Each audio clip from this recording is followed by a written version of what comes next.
Welcome to Season 5 of The Locked Room. Stories from the golden age of mystery and crime detection fiction.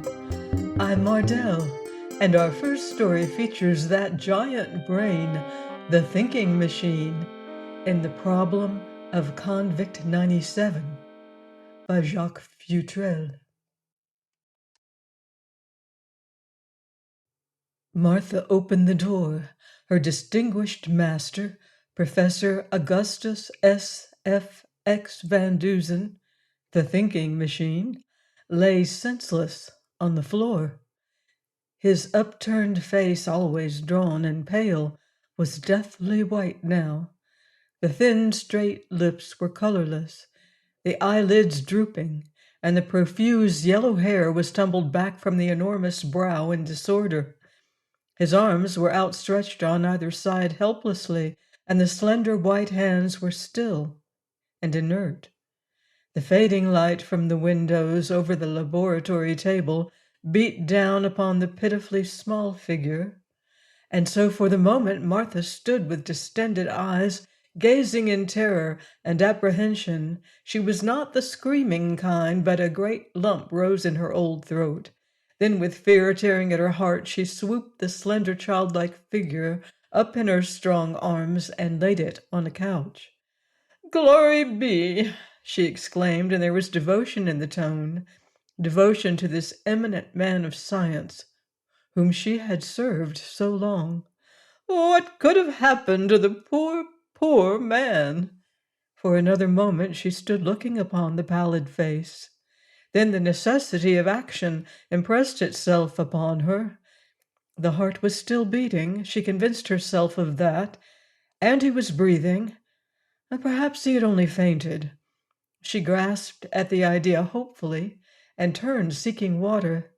There was a faucet over a sink at the end of the long table, and innumerable graduated glasses, but even in her excited condition, Martha knew better than to use one of them. All sorts of chemicals had been in them, poisons too. With another quick glance at the little scientist, she rushed out of the room as she had entered, bent on getting water. When she appeared again at the open door with pitcher and drinking glass, she paused a second time in amazement. The distinguished scientist was sitting cross-legged on the couch, thoughtfully caressing the back of his head. "Martha, did anyone call?" he inquired.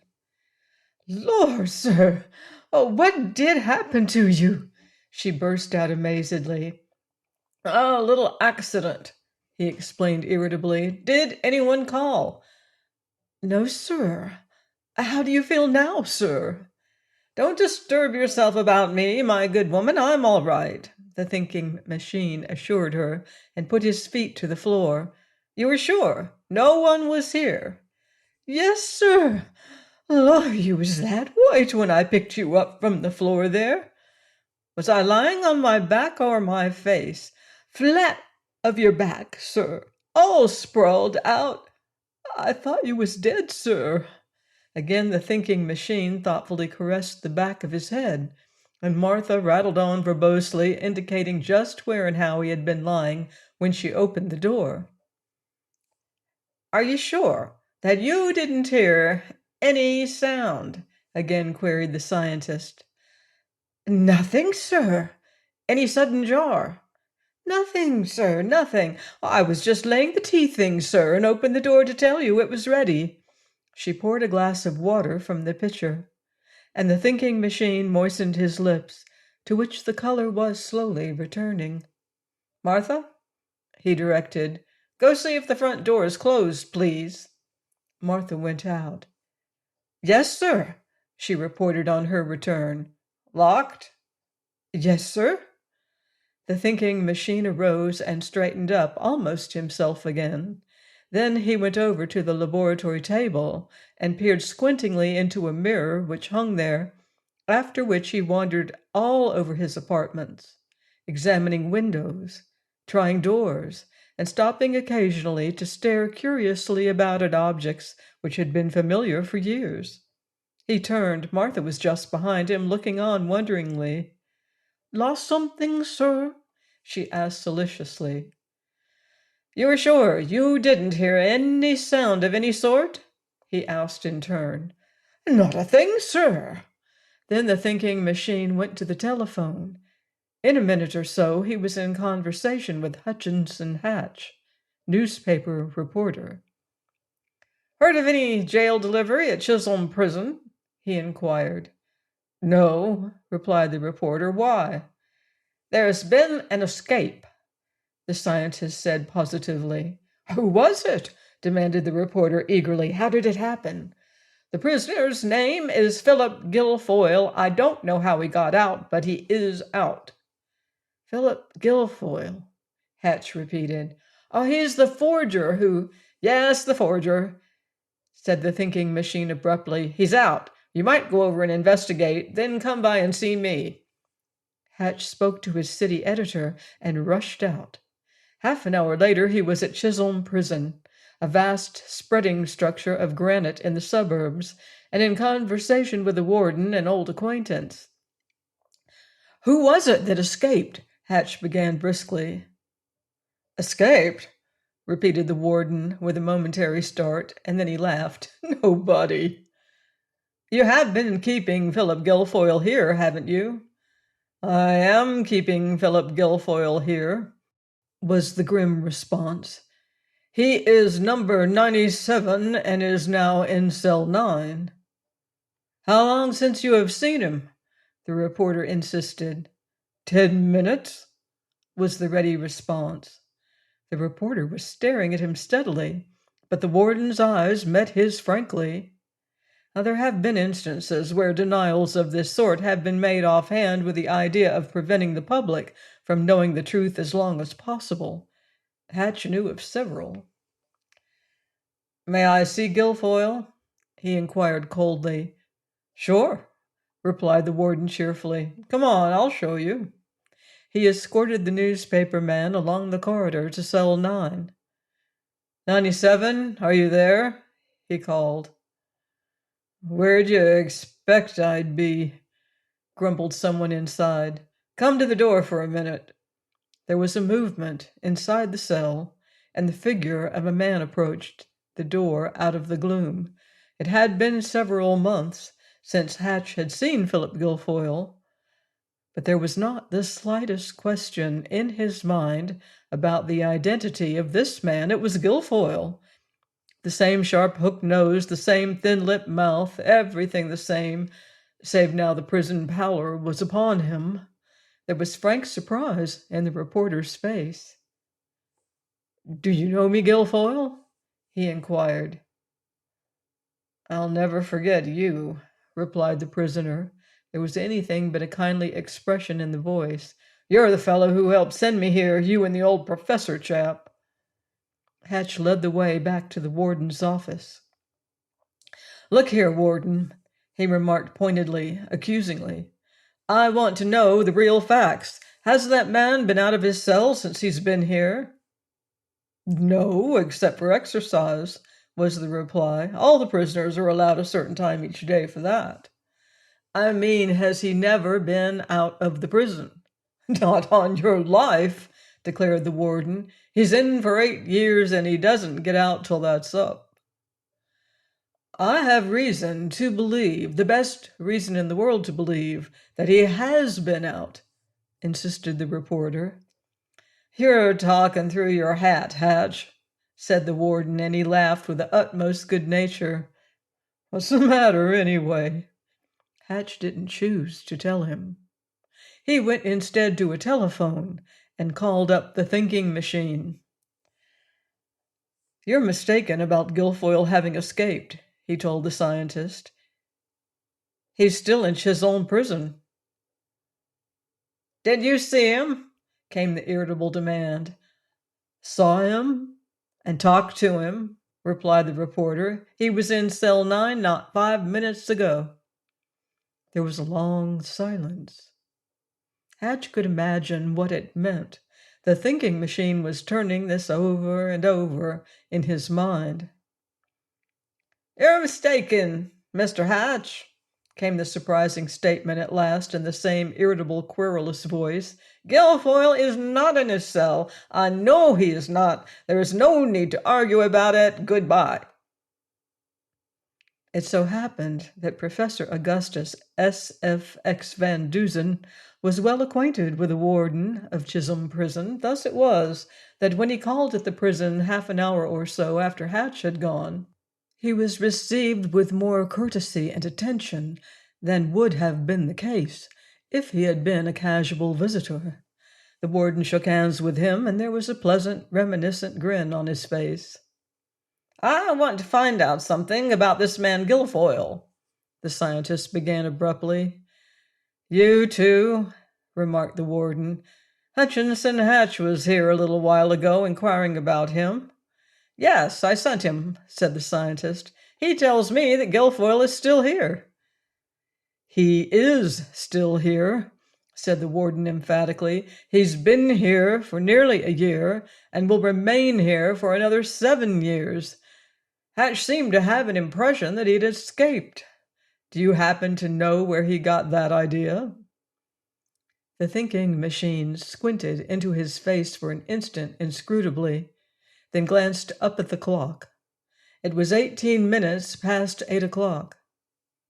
"Are you sure that Guilfoyle is in his cell?" he demanded curtly. "I know he is, in cell 9. The warden tilted his cigar to an angle which was only a little less than aggressive, and glared at his visitor curiously. This constant questioning as to Convict 97 and the implied doubt behind it was anything but soothing. The thinking machine dropped back into a chair, and the watery blue eyes were turned upward. The warden knew the attitude. "How long have you had Guilfoyle?" queried the thinking machine after a moment. "A little more than 10 months. Well behaved, prisoner?" "Well, yes, now he is. When he first came, he was rather an unpleasant customer and was given to profanity, but lately he has realized the uselessness of it all, and now I may say he is a model of decency. And that's the usual course with prisoners. They're bad at first, and then in 9 cases out of 10 they settle down and behave themselves." "Naturally," mused the scientist. "Just when did you first notice this change for the better in his conduct?" "A month, 6 weeks ago," was the reply. "Was it a gradual change or a sudden change?" "I couldn't say, really," responded the wondering warden. "I suppose it might be called a sudden change. I noticed one day that he didn't swear at me as I passed his cell, and that was unusual." The thinking machine straightened up in his chair suddenly and squinted belligerently at the official for an instant. Then he sank back again and his eyes wandered upward. Do you happen to remember that first date he didn't swear at you?" The warden laughed. "It didn't make any particular impression on my mind. It was a month or 6 weeks ago." "Has he sworn at you since?" the scientist went on. "No, I don't think anyone has heard him swear since. He's been remarkably well behaved." "Any callers?"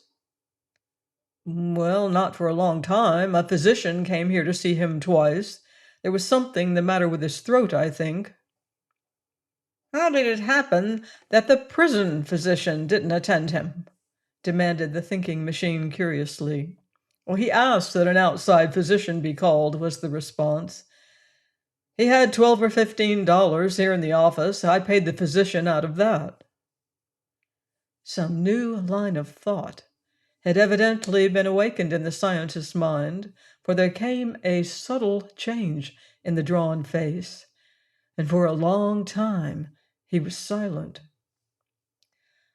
"Do you happen to remember," he asked slowly at last, "if the physician was called in before or after he stopped swearing?" "After, I think," the warden replied wearily. "What the deuce is all this about, anyway?" he demanded flatly after a moment. Throat trouble, you said. How did it affect him? Made him a little hoarse, that's all. The doctor told me it wasn't anything particularly, probably the dampness in the cell or something. And did you know the doctor who was called? Know him personally? Demanded the thinking machine, and there was a strange new gleam in the narrow eyes. Yes, quite well. I've known him for years.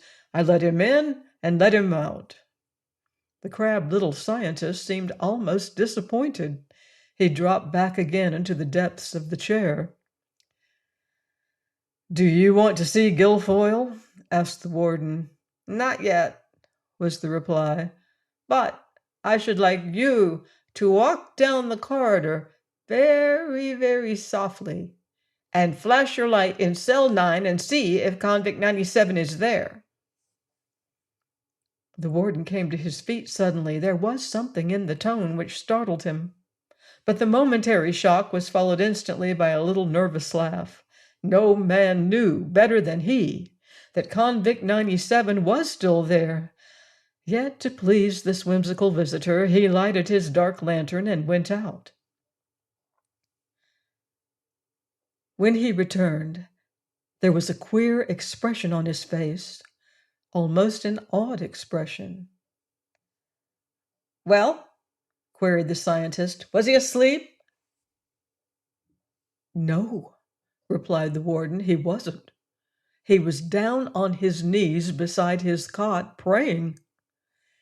The thinking machine arose and paced back and forth across the office 2 or 3 times. At last he turned to the warden. Really, I hate to put you to so much trouble, he said, but believe me, it is in the interest of justice. I should like personally to visit cell 9, say an hour from now, after convict 97 is asleep. Meanwhile, don't let me disturb you. Go on about your affairs. I'll wait.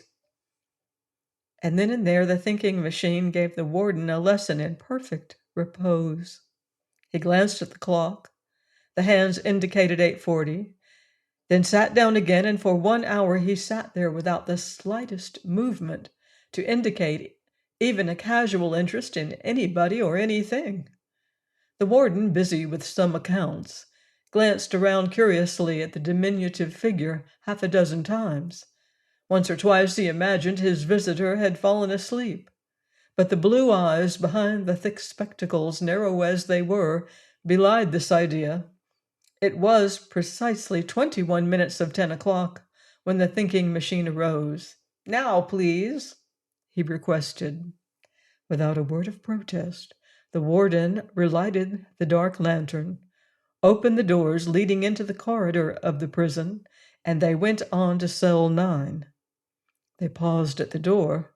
There was utter silence in the huge prison, broken only by the regular rhythmic breathing of convict 97. At a motion from the thinking machine, the warden softly unlocked the cell door and they entered. Silence, please, whispered the scientist. He took the lantern from the warden's unresisting hand and, going softly to the cot, turned the light full into the face of the sleeping man. For a second or so he gazed steadily at the features upturned thus to him. Then the brilliant light seemed to disturb the sleeper, for his eyelids twitched and finally opened with a start. Do you know me, Guilfoyle? Demanded the thinking machine suddenly, and he leaned forward so that the cutting rays of light should illumine his own features. Yes, the prisoner replied shortly.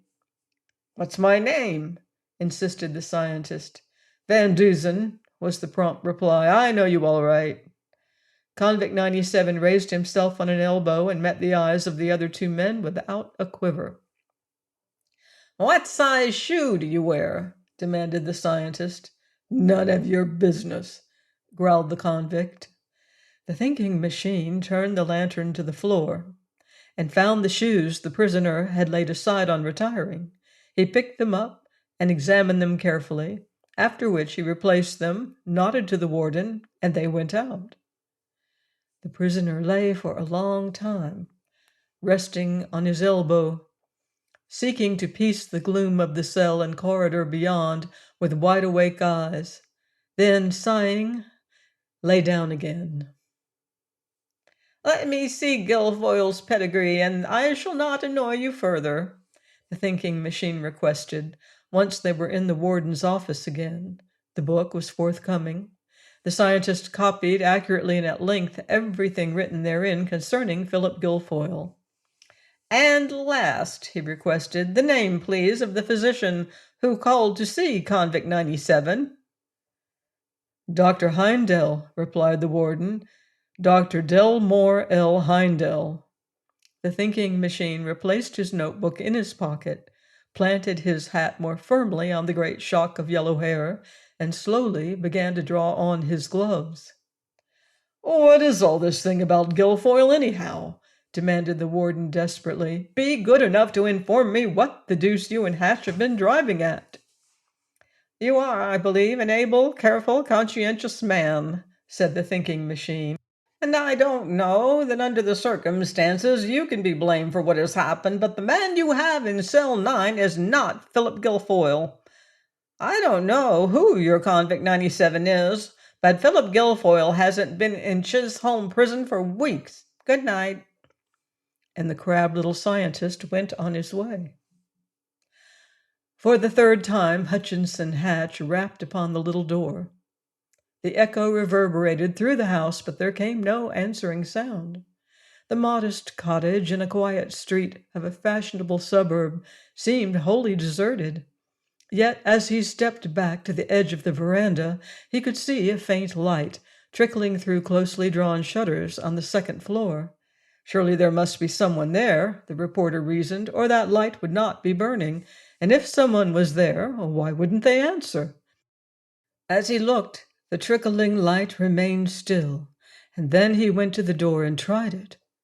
It was unlocked.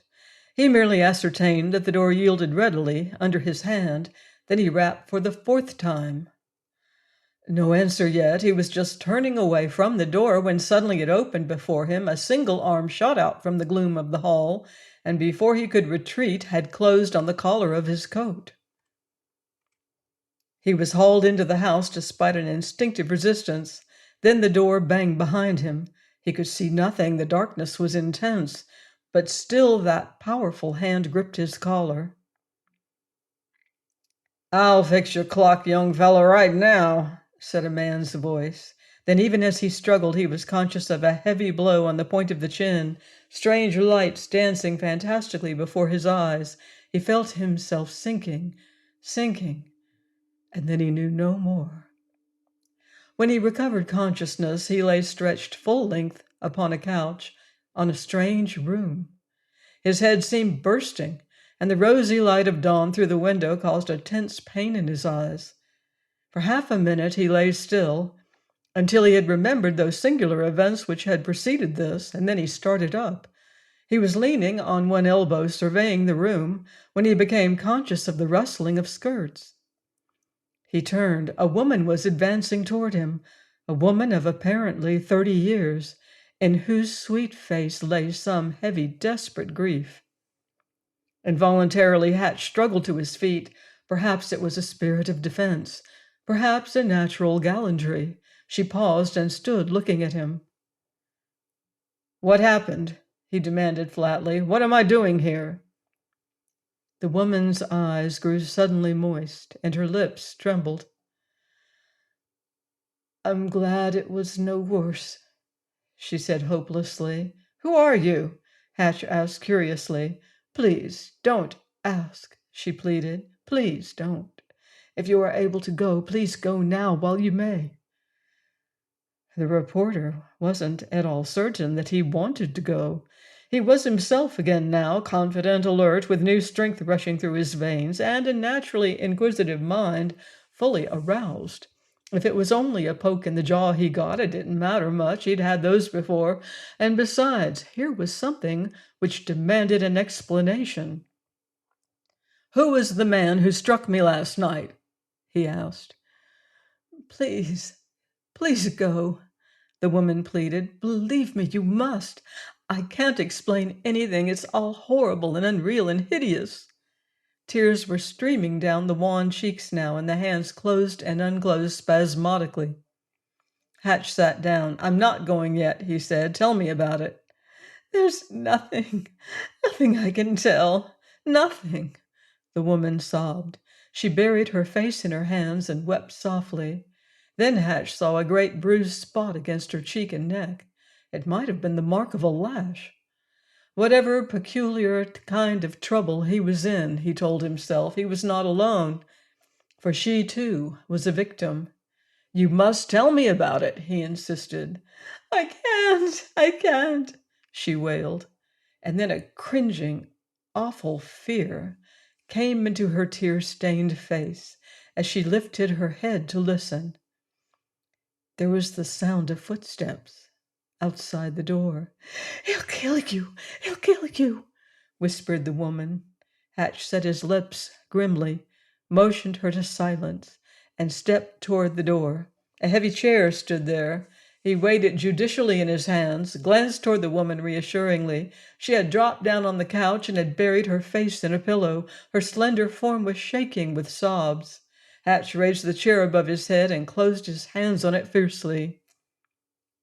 There was a slight rattle as someone turned the knob of the door. Then it opened and a man entered. Hatch stared at the profile with amazed eyes. By George! He exclaimed. Then he brought the chair down with all the strength of two well-muscled arms. The man sank to the floor without a sound. The woman straightened up, screamed once, and fell forward in a dead faint. It was about 10 o'clock that morning when the thinking machine and Hutchison Hatch, together with a powerful cabman, dragged the man into the warden's office at Chisholm Prison.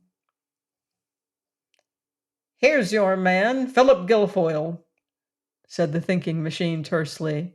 Guilfoyle? The warden almost shouted. Did he escape? And a moment later, two guards came into the warden's office with Convict 97 between them. There were two Philip Guilfoyles, if one might trust the evidence of a sense of sight. The first with a dissipated, brutally lined face, and the other with a prison pallor upon him, and with deep grief written indelibly in his eyes. They are brothers, gentlemen. Twin brothers, explained the thinking machine. He turned to the man in prison garb, the man from cell 9.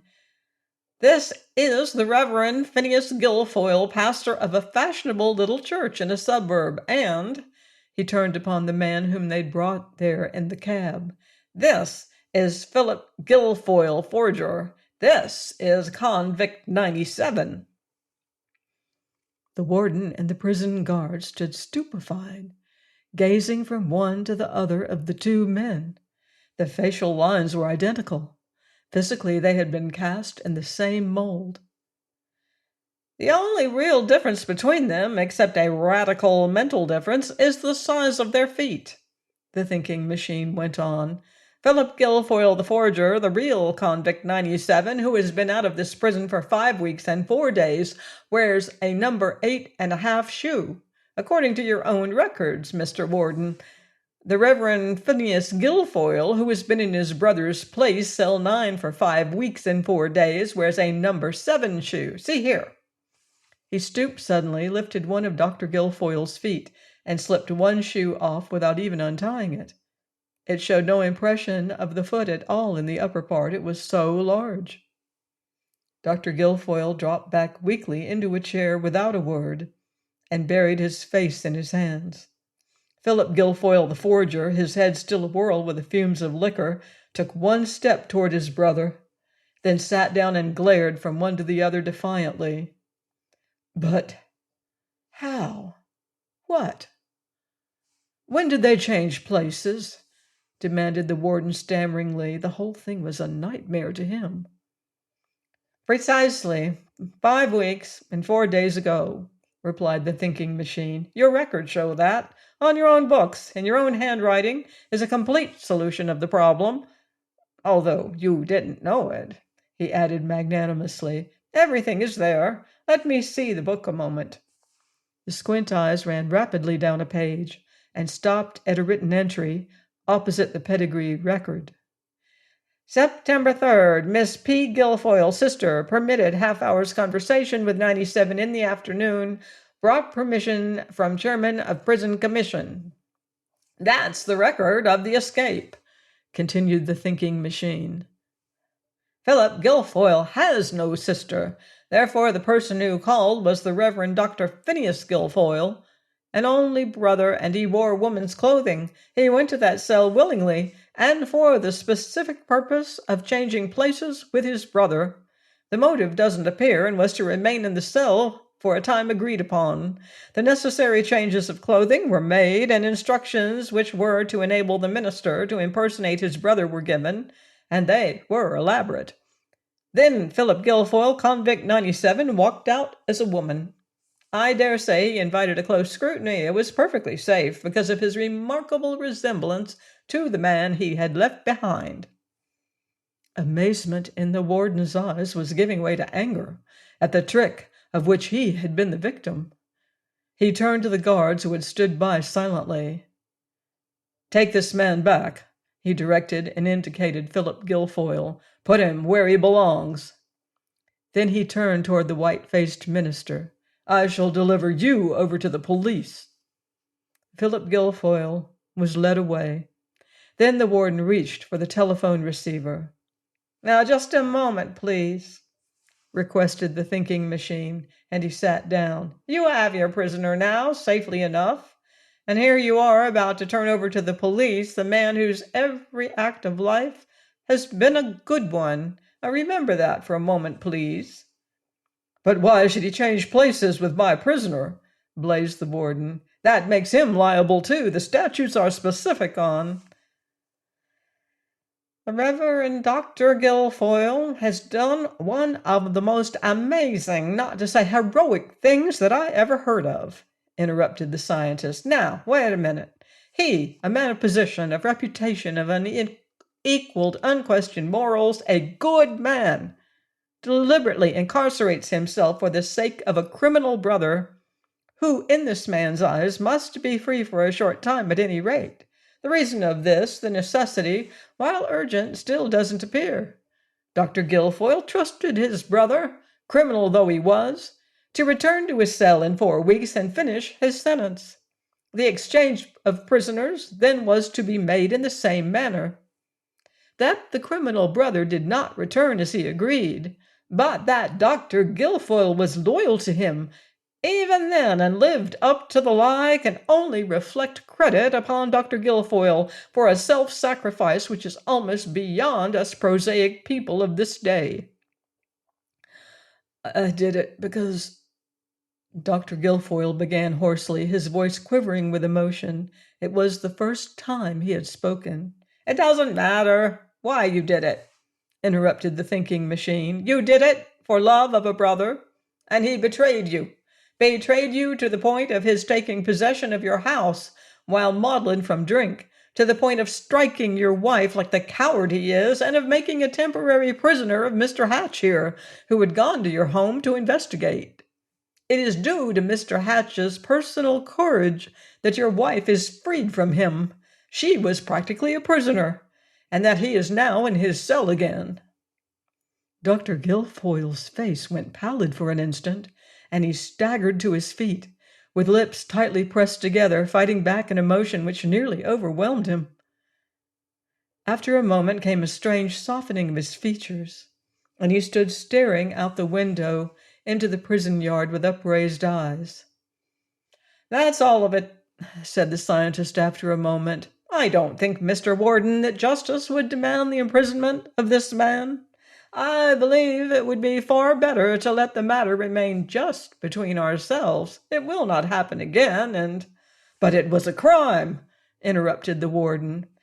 "Technically, yes," admitted the thinking machine. "But we can overlook even a crime if it does no harm, and if it is inspired by the motive which prompted this one. Now think of it for a moment in that light." There was a long silence in the little office. The thinking machine sat with upturned eyes and fingers pressed tip to tip. Dr. Guilfoyle's eyes roved from the drawn, inscrutable face of the scientist to the warden. Hatch's brow was furrowed with wrinkles of perplexity. "How did you find out about this escape first?"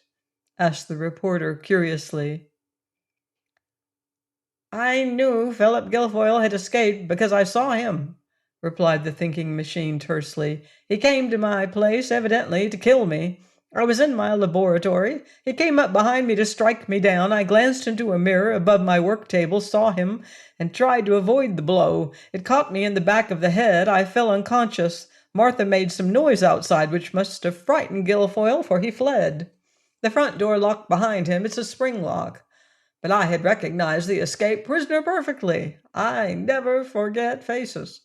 And I knew he had a motive to kill me because I had been instrumental in sending him here." "I told you merely that Guilfoyle had escaped and sent you here to inquire. Afterward, I came myself, because I knew Philip Guilfoyle was not in that cell. I found out many additional facts, among them a sudden change for the better in the prisoner's behavior, which confirmed my knowledge that it was Philip Guilfoyle who had attacked me. I sought to surprise Dr. Guilfoyle here into a betrayal of identity by a visit to his cell at night, but his loyalty to his brother and his perfect self-possession enabled him to play the role. He recognized me as he recognized you, Mr. Hatch, because we can imagine that Philip Guilfoyle had been careful in his plans and had instructed him to look out for us. Everything else came from the record book. This gave me Philip Guilfoyle's pedigree, mentioned Phineas Guilfoyle without stating his vocation, and gave a clue to his place of residence. You followed up that end, Mr. Hatch, while I called on Dr. Heimdall, who had treated the prisoner for a bad throat. He informed me there was nothing at all the matter with the prisoner's throat.